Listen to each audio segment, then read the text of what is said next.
Hello my friends, David Kessler here and welcome back to the studio.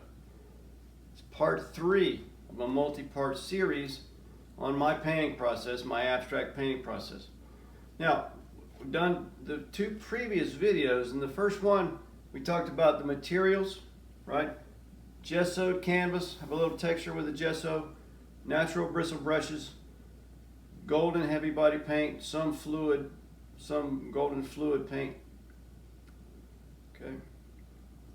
We're using an analogous color scheme from the color wheel. Right, and that's going to be red, violet, red, red, orange, and orange. And here's my layout. I'm going to use the red, violet as the dominant color, the red, is the non-dominant color, and it's going to be primarily cool red. We're not talking about a lot of warmth. It's going to be primarily a cool painting, except when we get into the oranges that we're going to use for our centers of interest and our accent colors. Okay. You saw the palette that I laid out. Very simple color palette. I'm mixing almost nothing. I'm using almost everything directly out of the jar. Typically I would mix a lot of stuff, but I want this to be kind of a fast and loose process, and I don't want to be tied down with a lot of mixing and all that sort of stuff. Another thing that I'll mention about the painting process is you'll see me with a squirt bottle in my left hand. That's just water. I don't dunk my brushes in the water. I use the spray bottle to put water into the paintings. And the reason you'll want water in there with acrylic paint is because it's fairly thick paint, generally speaking. It needs the water as a medium to take the paint off the brush and to be able to spread it easily and evenly across the canvas. Okay? And I never use too much water. It's not going to unbalance the acrylic paint or anything about that. Don't worry about any of that stuff, okay? All right, I think time's come. Time to paint. Let's get to it. Now what I'm going to do is I'm going to start with my dark value areas first.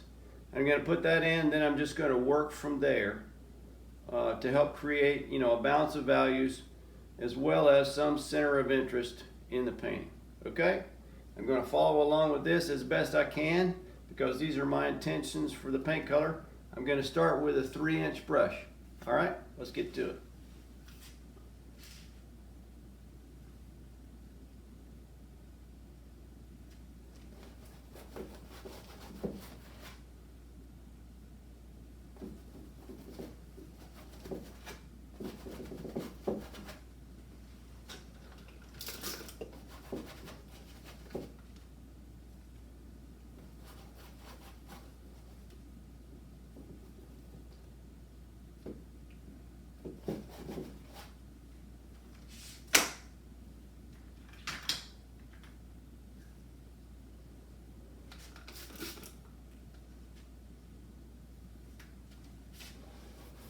Now I'm just going to lay in a little bit of a kind of a placeholder, so to speak, for my center of interest.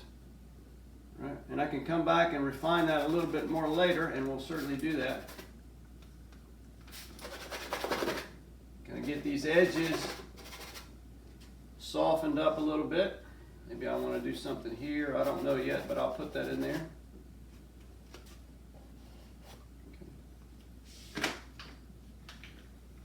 All right, now let's start laying in a little red, because if you know, red is going to be our non-dominant color. So I'm going to work the red, violet, and the red sort of together here.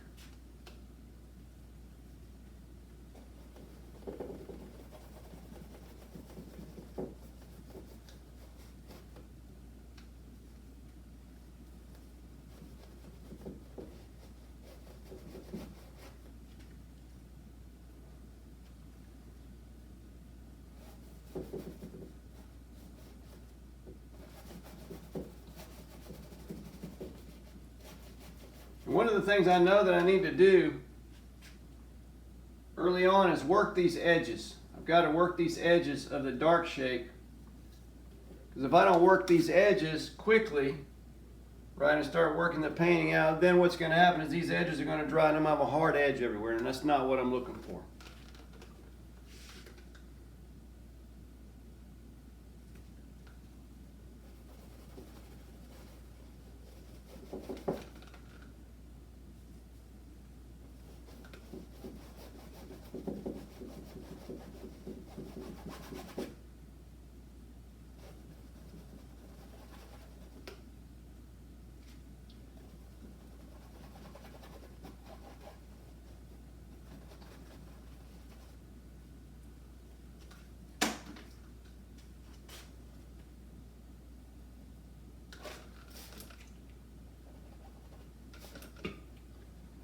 There again, finger painting is always fun. I mean, we learn how to do that when we're kids, right? There's no reason to stop just because you're a grown-up.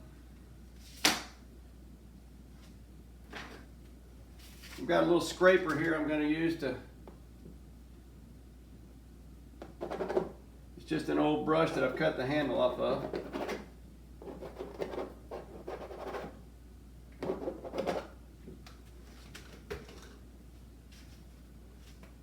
Alright, I think this, for right now, this is kind of a good place to stop, and we'll move on to the next painting here in a few minutes.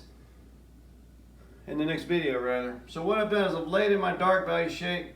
Obviously I need some work, you know, to create a center of interest in there that's going to work for me and be a little bit brighter and all that sort of thing.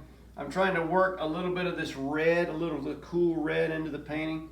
I'll probably start working in a little bit of the warm red and the red orange here in the next segment. But I've got, you know, starting blocking my colors, working my values a little bit. So we're going to move on to the next painting segment in the next video. So I hope this is helpful for you. Stick with me for the next one. All right, and we'll be back in a few. See you on the next video. Thanks.